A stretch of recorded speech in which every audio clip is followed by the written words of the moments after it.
वीणा बजाकर श्रीमन नारायण श्रीमन नारायण श्रीमन नारायण जो पुकारा। आसपास जो संत थे वो भी नारद जी के पास आ गए। नारद जी आप आयो अपनी बहन के घर? हाँ, ये तो हमारी भी बहन है, हम भी भोजन करेंगे। सारे संत साधु ऋषिवर वहां बैठ गए। भोजन चालू हुआ। ऋषिका ने विचार करा, भोजन तो मैंने इतना बनाया नहीं है, बनाया तो केवल मैंने अपने भाई अकेले देवऋषि नारद के लिए, और इतने सारे संत एकत्रित हो गए। कभी कभी ऐसा होता है महाराज जी, जहां हम ठहरे थे वहां हमारी ये जीजी ऑन भोजन बना रही थी बेटियां। चतुर्वेदी जी की साधारण नहीं है, कोई सतगुरु की शरणागति ऐसी ग्रहण करो जो गुरु स्वयं भी प्रेरणा देवे और आप भी प्रेरणा लेवे। जब गुरु सरलता से भोजन पावे तो उसका शिष्य भी सरलता से भोजन पाता ही होगा। सहजता रखे, सरल।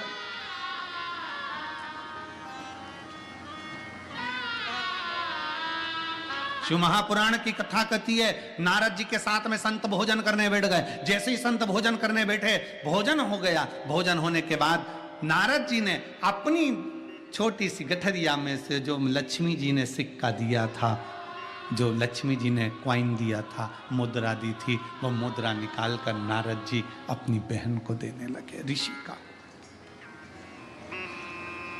अपनी बहन को देने लगे। ऋषिका ने कहा, भैया मैंने तुझे भोजन करने के लिए मुद्रा के लिए नहीं बुलाया, धन के लिए नहीं बुलाया। मुझे तेरी संपदा, मुझे तेरा धन, मुझे तेरा वैभव नहीं चाहिए भैया। दीदी ऋषिका, यहां जब मैं आ रहा था तो देवऋषि नारद कहते हैं, भगवान नारायण और लक्ष्मी प्रसन्न हुए कि बहन के घर जा रहे हो तो खाली हाथ मत जाना, कुछ देकर आना, कुछ देकर आना। जाओ, मैं आपको देने के लिए कुछ नहीं ला रहा था तो लक्ष्मी जी ने ये मुझे मुद्रा दी है, सिक्का दिया है, ये सोने की गिन्नी दी है, आपको मैं देना चाहता हूं। ऋषिका ने कहा, मुझे ये नहीं चाहिए, मुझे ये नहीं चाहिए। क्या चाहिए? ऋषिका कहती है, बस मेरा जो पुत्र है पर्वत मुनि, उस पर्वत मुनि को भगवान शंकर का एक बार दर्शन हो जाए, ऐसी कृपा कर। पर्वत मुनि को केवल शिव का दर्शन हो जाए, मेरे बेटे को, तुम्हारे भांजे को शंकर का दर्शन हो जाए, ऐसी कृपा कर दीजिए। बस वो करुणा कर दीजिए कि एक बार दर्शन हो जाए मेरे पुत्र को, मेरे पर्वत मुनि को, मेरे बेटे को, आपके भांजे को, शंकर का दीदार, शिव का दर्शन हो जाए, वो कृपा कर दीजिए।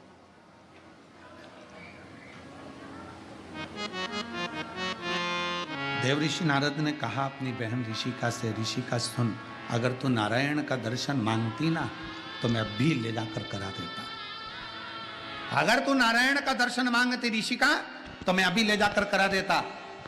ऋषिका, अगर तू ब्रह्मा जी का दर्शन मांगती तो मैं अपने भांजे को दर्शन अभी की अभी करा देता। पर ऋषिका, तू इंद्रलोक का राज्य मांगती, मैं इंद्रलोक में ले जाकर दर्शन करा देता। पर ऋषिका, तूने मांगा भी तो देवादिदेव महादेव को मांगा, दर्शन भी मांगे तो शंकर के मांगे, शिव के। तो ऋषिका ने कहा, मैंने शंकर जी के दर्शन तो मांगे हैं, नारायण के दर्शन तो मैं मांगती तो नारायण का तप करता तो दर्शन हो जाते, ब्रह्मा जी का तप करता तो दर्शन हो जाते, तो शंकर भगवान का तो तप करने की जरूरत ही नहीं है। ऋषिका कह रही है, शंकर का दर्शन तो जल्दी हो सकता है। अरे ऋषिका, तू समझ नहीं सकती, शंकर भगवान को पाने के लिए सबसे कठिन चीज दुनिया की चाहिए, सबसे कठिन।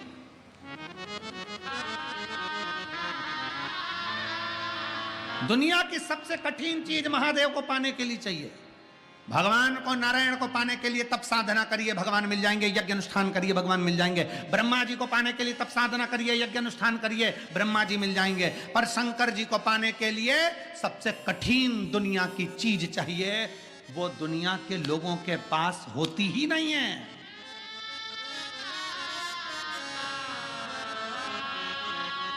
ऐसा क्या है जिससे शंकर भगवान मेरे मिल जाए? देवऋषि नारद कहते हैं, मनुष्य का शरीर हो और मनुष्य सरल हो तब शिव मिलता है। मनुष्य का शरीर और मनुष्य सरल हो, सरल मतलब सहज। बहुत बड़े बड़े बड़े पद पर बैठ जाओ, बहुत बड़े औहदे पर बैठ जाओ, बहुत ऊंची कुर्सी सिंहासन पर बैठ जाओ, बहुत ज्ञानी बन जाओ, बहुत विद्वान बन जाओ, सारी दुनिया का ज्ञान तुमको है, सारी विद्वत्ता तुम में है, और तुम में अगर सरलता नहीं है, तुम बहुत बड़े औहदे पर बैठे हो, बहुत बड़े पद पर बैठे हो, और तुम में अगर सरलता नहीं है, तो दुनिया के सबसे गरीब भिखारी व्यक्ति तुम हो। दुनिया की सबसे बड़ी पूंजी है तुम्हारा सरल होना, तुम्हारी सहजता होना।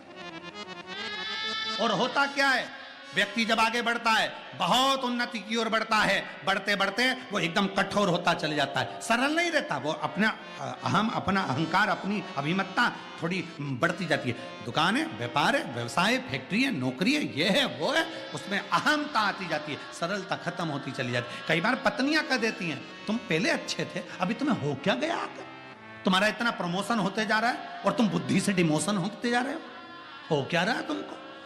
कई लोग विद्वान होते चले जाते हैं, विद्वत्ता आती जाती है, खूब खूब विद्वत्ता बढ़ती चली गई, और मालूम पड़ा सरलता घटती चली गई, अहंकार बढ़ता चले गए, अभिमत्ता ऊंची जाती गई। सरल बनी, सहज बनी।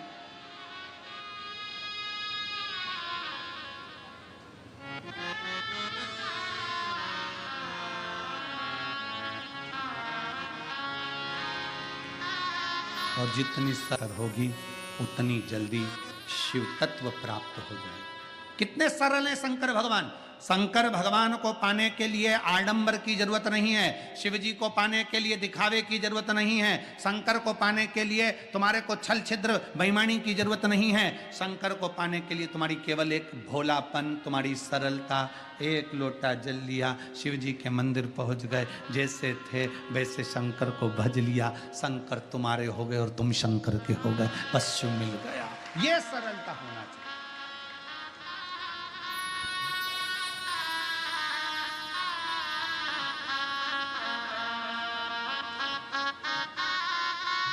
सहजता हो तुम्हारी।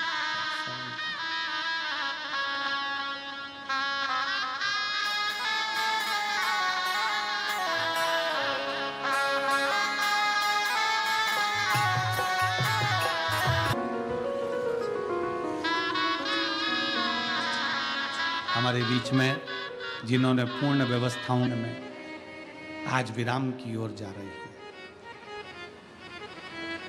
बहुत में ये कथा 7 दिन में पूर्ण हुई है। दिसंबर से 7 दिसंबर तक सिरपुर महाराष्ट्र धूलिया जिले में फिर मिलेंगे।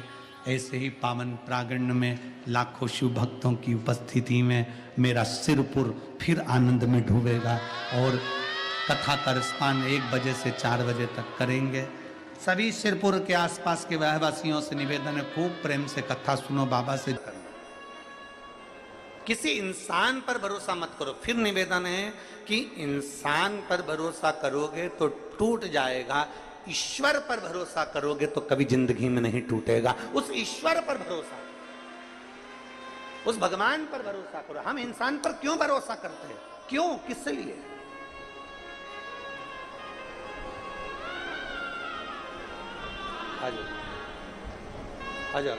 संपूर्ण महाराष्ट्र में निवास करने वालों से और जिन जिन के अभी सावन अभी चालू नहीं हुआ उनसे भी निवेदन है, अगर 2 अगस्त को पूजन कर भी लोगे ना तो कुछ घटेगा क्या?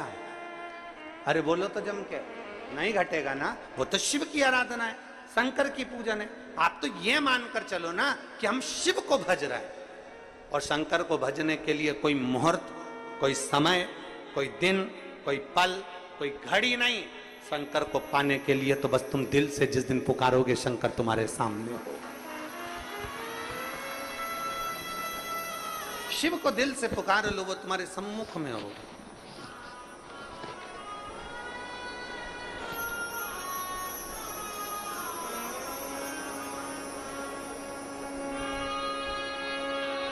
कई लोग कहते गुरुजी सावन के महीने में हमारे वो परदादा जी चले गए तो सावन तो हमारे यहाँ खोट हो गई, तो हम भगवान का भजन करेंगे कि नहीं करेंगे, पूजन करेंगे कि नहीं करेंगे, शिव स्तुति करेंगे कि नहीं करेंगे, शंकर का नाम लेंगे कि नहीं लेंगे। हमारा निवेदन है, सावन में गए तो सावन में तुम खाते हो कि नहीं खाते हो? सावन में गए तो तुम कपड़े पहनते हो कि नहीं पहनते हो? सावन में गए तो तुम सावन के महीने में कहीं होटल में या कहीं कहीं जाते हो कि नहीं जाते हो? सावन के महीने में तुम घूमने जाते हो कि नहीं जाते? सावन के महीने में तुम मेहमानों के यहाँ घर पर जाते हो कि नहीं जाते हो? सावन के महीने में तुम सारी दुनिया का काम करते हो, बस केवल भगवान से तुम्हारा बेर हो जाता कि वो चले गए तो हमें भगवान शंकर के पूजन करूं कि नहीं करूं, मंदिर जाऊं कि नहीं, भगवान भजन करूं। और कितने साल हो गए कि हमारे दादाजी को गए हुए 12 साल हो गए, 15 साल हो गए, 20 साल हो गए, पर हमने भगवान का मंदिर छोड़ दिया। हमने खाना नहीं छोड़ा, हमने पीना नहीं छोड़ा, हमने घूमना नहीं छोड़ा, हमने कपड़े पहनना नहीं छोड़ा, बस मंदिर छोड़ा। ए भाई, दुनिया के कई लोग कहते हैं धर्म करते कर्म फूटे। कई लोग कहते हैं, हंसी मजाक में कह देते हैं, यज्ञ कर रहे थे हाथ जल गया, मंदिर गए थे ठोकर खा के नीचे गिर गए, मंदिर की सीढ़ी पे पांव फिसल गया नीचे गिर गए। तो दुनिया के लोग क्या कहते थे? धर्म करते कर्म फूटे।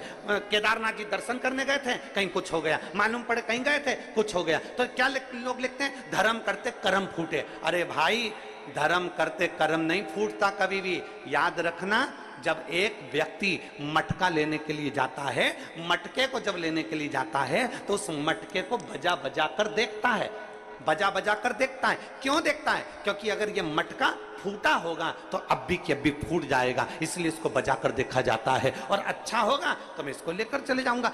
जब धर्म करते हो, पुण्य करते हो, सत्कर्म करते हो, भजन करते हो, शिव मंदिर जाते हो, अनुष्ठान करते हो, भगवान का नाम लेते हो, और तुम्हारे ऊपर अगर थोड़ा बहुत दुख आ जाता है तो समझ लेना मेरा बाबा तुम्हें बजा कर देख रहा है, कहीं ये फूटा तो नहीं है। धर्म करते कर्म नहीं फूटता कभी भी। भगवान तुम्हारे पूर्व के बेकार कर्म को फोड़ता है धर्म करते। थोड़ी समस्या आ गई, थोड़ी प्रॉब्लम आ गई, थोड़ी परेशानी आ गई, थोड़ा कष्ट आ गया, किसी ने कुछ कह दिया, किसी ने कुछ बोल दिया, समझ लेना कि धर्म करते कर्म नहीं फूट रहा है। धर्म करते हैं तो हमारे पूर्व का कर्म जो हमारे ऊपर हावी रहता है, भगवान उसको तोड़ता है, उसको काटता है, इसलिए थोड़ा कष्ट आ जाता है। एक पत्र है,